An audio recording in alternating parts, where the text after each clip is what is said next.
Assalamualaikum warahmatullahi wabarakatuh. Selamat bertemu kembali ya dengan saya eh, Nofrian Wahyu Firmansyah sebagai dosen pengampu di mata kuliah video editing. Ya, hari ini kita bertemu ya, atau di video kali ini saya akan membahas tentang RPS video editing. Yang pertama adalah kita membahas pada SCPL-nya ya. Kita mengacu pada konsep SCPL. Yang pertama, SCPL 1 mahasiswa memiliki kemampuan menghasilkan konsep desain dan memecahkan masalah di bidang desain komunikasi visual. Kemudian yang kedua adalah SCPL-nya memiliki kemampuan memecahkan masalah kehidupan ya dalam bentuk karya desain. Kemudian yang keenam adalah memiliki kemampuan untuk mengkomunikasikan karya desain dalam bentuk publikasi maupun presentasi dan pameran. Ya. JPMK-nya adalah mahasiswa memahami dasar video editing yang meliputi SOP, pembuatan karya video, jenis editing, kemudian teknik editing, dan peralatan yang digunakan. Ya. Berikutnya adalah mahasiswa juga diharapkan menguasai bentuk transisi atau pergantian gambar, serta makna yang dihasilkan. Ya. Kemudian yang ketiga adalah mahasiswa memahami sistem video editing, meliputi sistem editing linear dan sistem editing non-linear. Kemudian berikutnya, mahasiswa mampu merencanakan atau membuat dan mengedit video dengan sistem editing linear. Kemudian mahasiswa mampu merencanakan ataupun membuat dan mengedit video dengan sistem editing non-linear. Ya. Di dalam video editing itu dibagi menjadi dua biasanya kalau kita bisa kesimpulkan ya. Yang pertama adalah editing linear dan non-linear. Jadi kita berharap bahwa mahasiswa mampu melakukan ini. Ya. Kemudian yang berikutnya adalah memiliki kemampuan menghasilkan dan mempublikasikan karya video dengan teknik editing linear dan non-linear. Ya. Sub CPMK-nya adalah mahasiswa dapat membentuk perencanaan sistem editing video, kemudian mahasiswa mampu menerapkan teknik editing transisi, kemudian mahasiswa mampu mempersiapkan sistem editing linear beserta peralatannya. Oke. Next. Nah, ini untuk rencana perkuliahan semester selama 1 semester.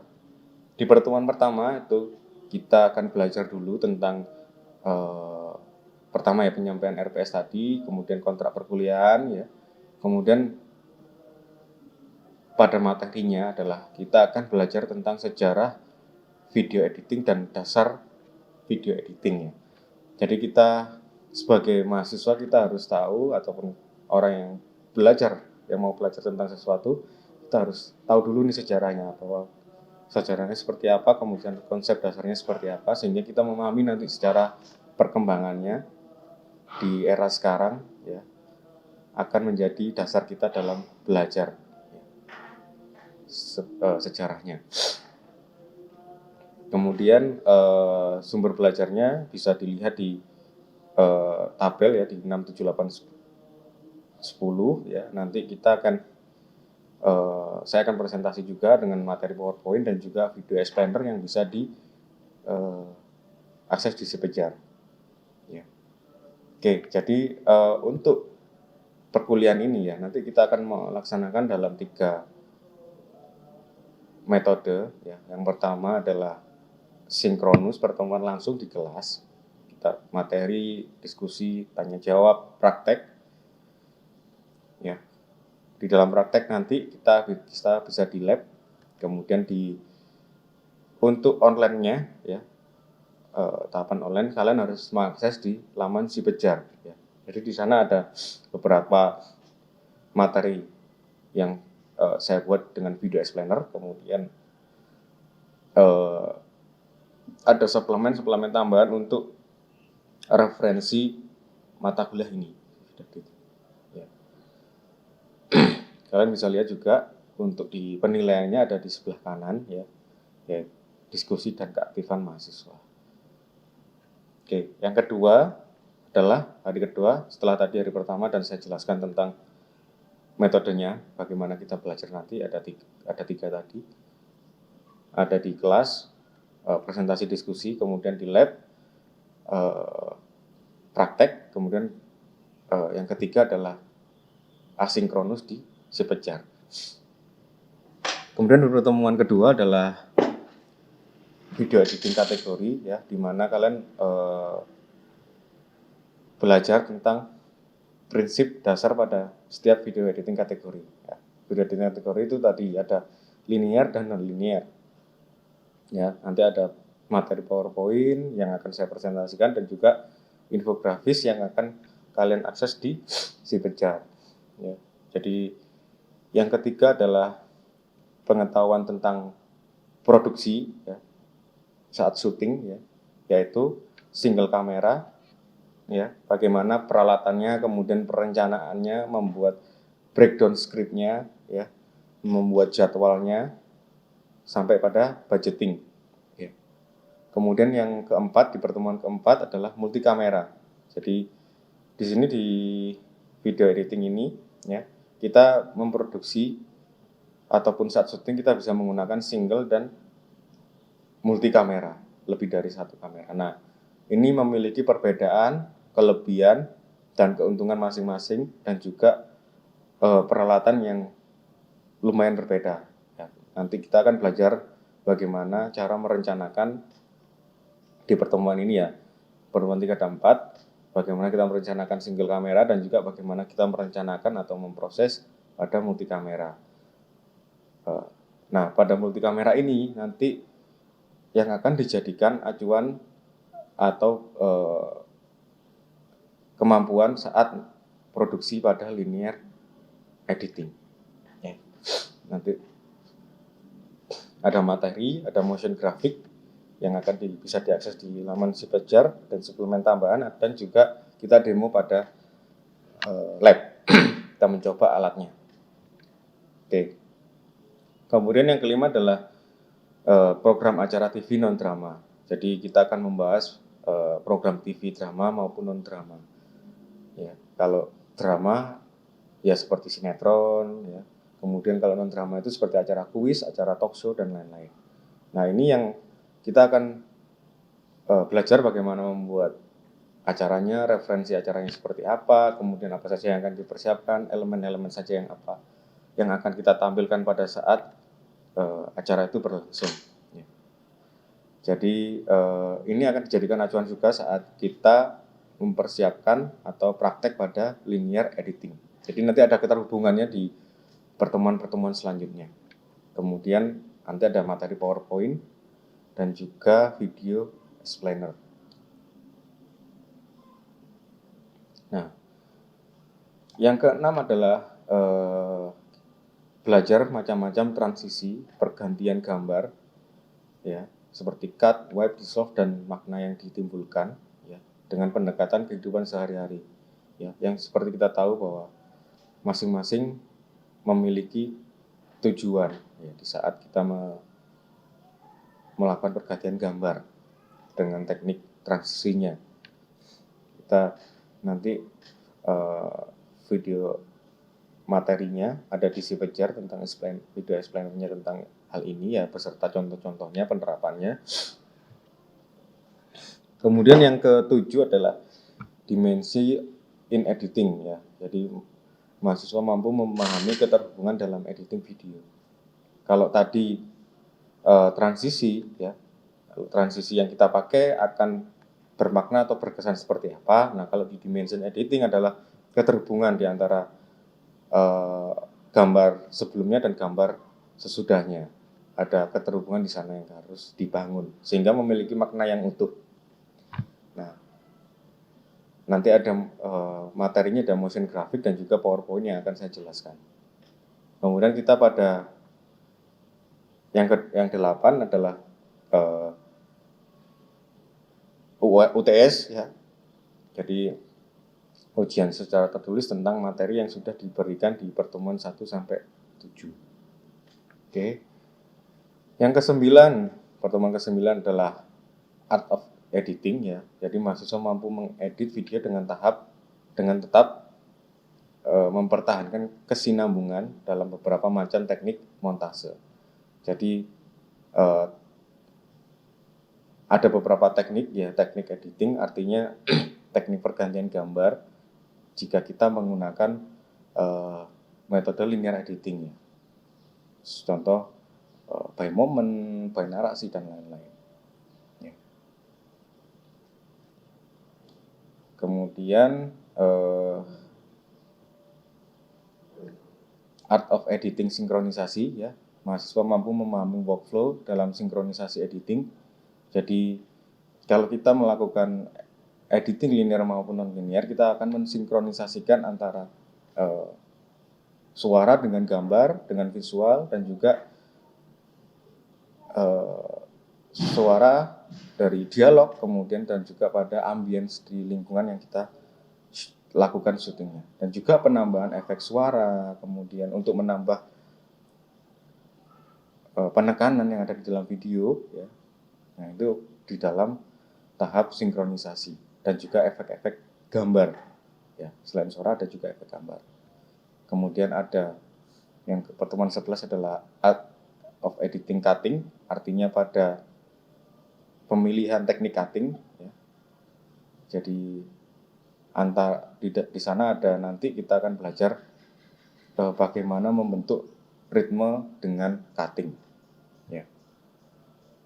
Nanti mahasiswa mampu menganalisis ya penerapan teknik cutting pada film pendek. Nah ini pada sistem editing non-linear. Nanti materinya ada pada PowerPoint dan juga motion grafik.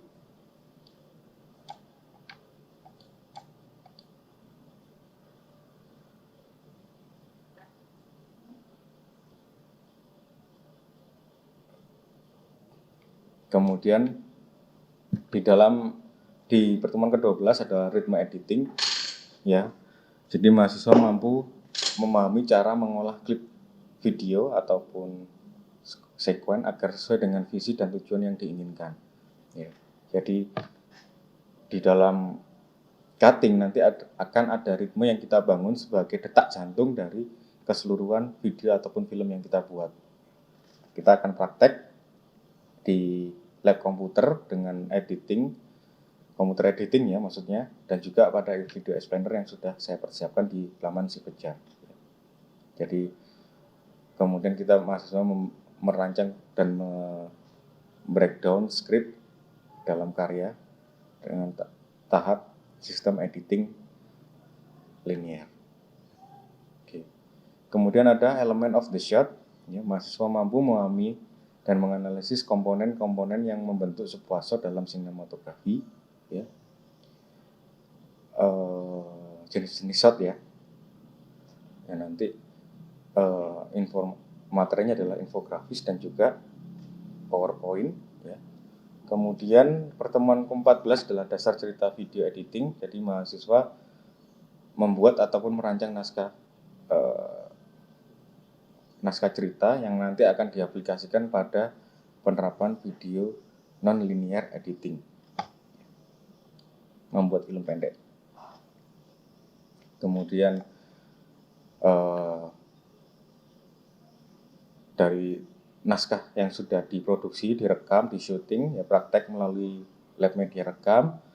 Ya, kemudian di pertemuan ke-15 adalah praktek. Mahasiswa mampu membuat karya video dengan menerapkan 5 tipe editing berdasarkan motivasinya. Ya.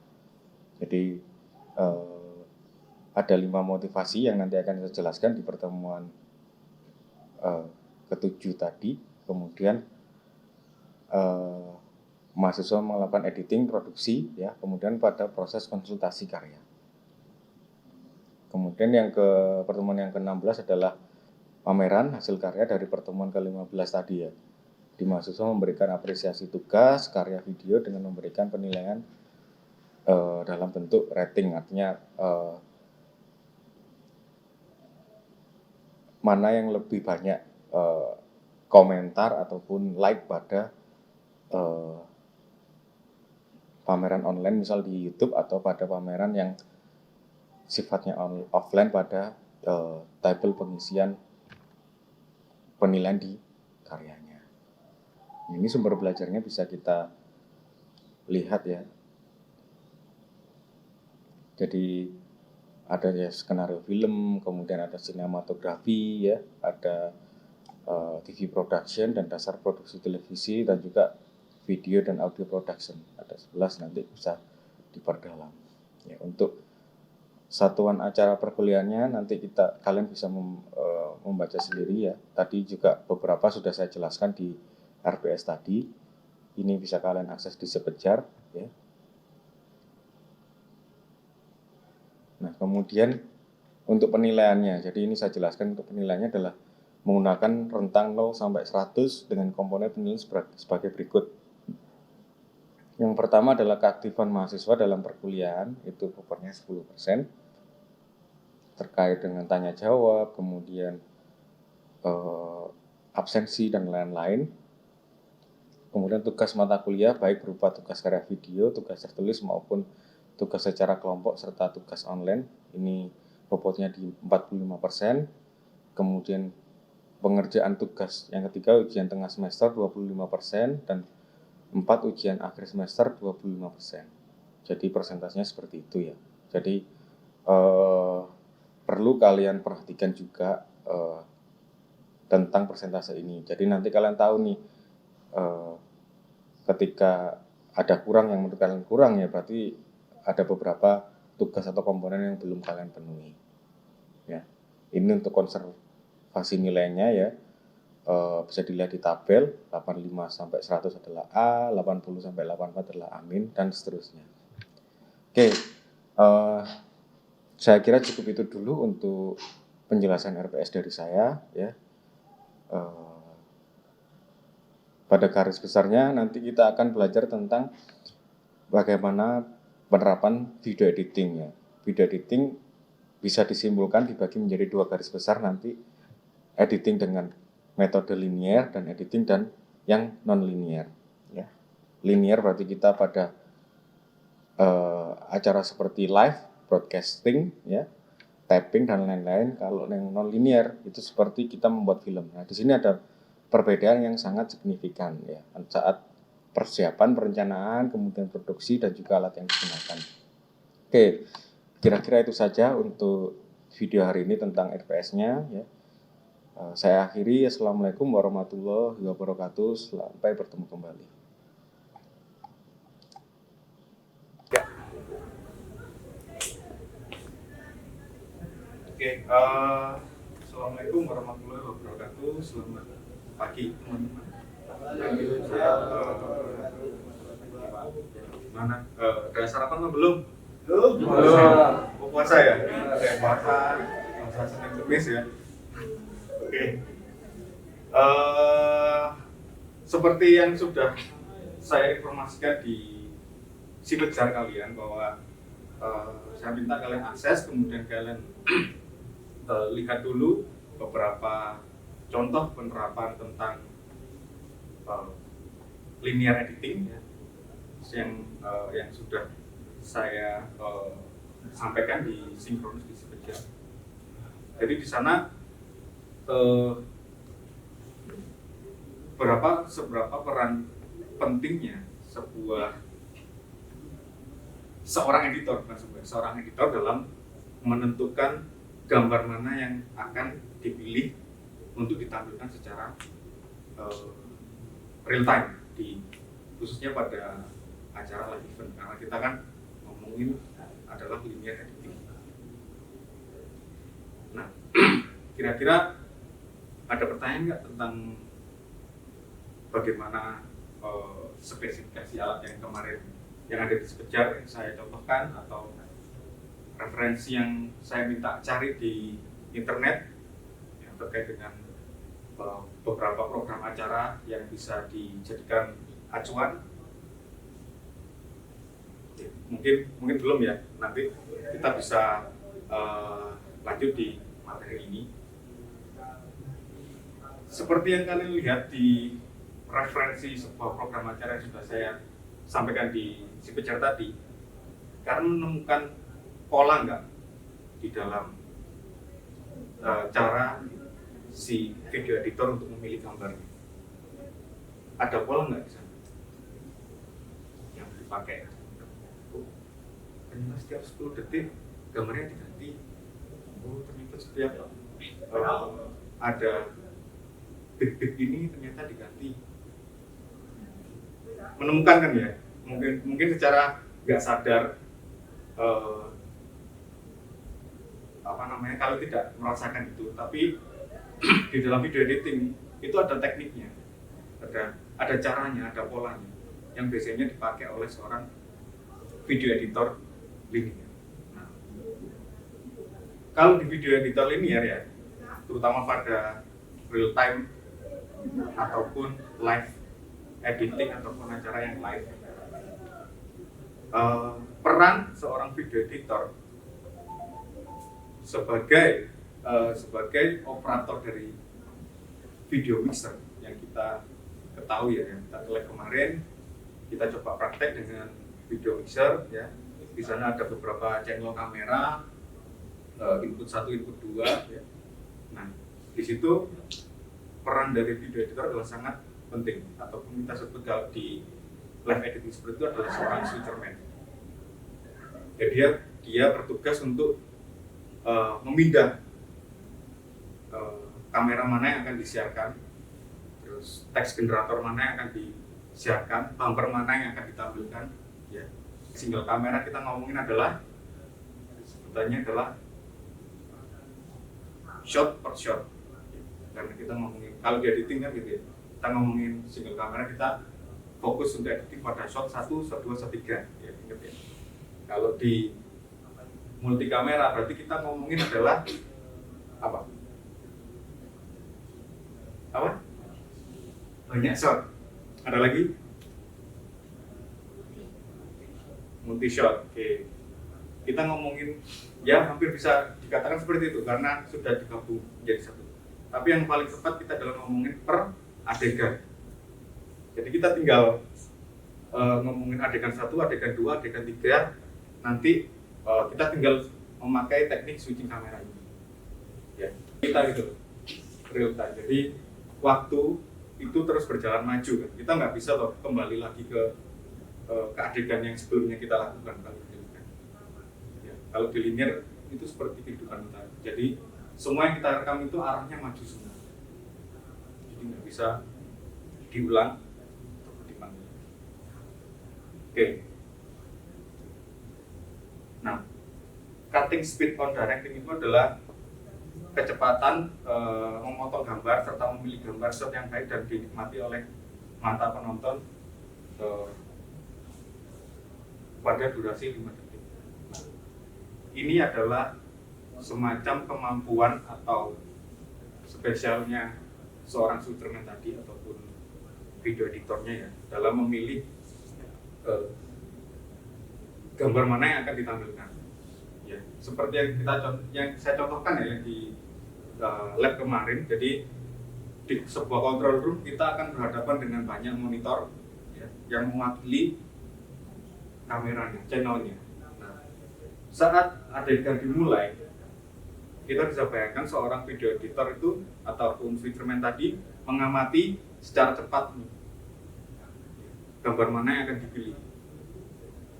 Karena kenyataannya ketika kita syuting seperti itu, ketika kita syuting set tapping ya, meskipun kita merencanakan atau sudah membuat skenario dengan sebagus mungkin, tapi kadang ada hal yang misal improvisasi dari si talentnya.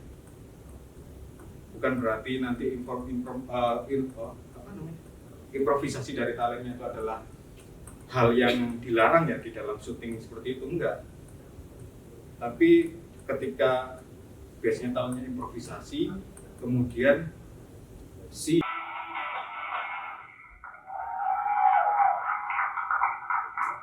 dapat ya, dia memindah gambar berdasarkan adegan yang dilakukan oleh talent. Jadi si Kiki memakai kacamata, kameranya dirubah, si Kiki ke arah kanan, kameranya juga akan dirubah.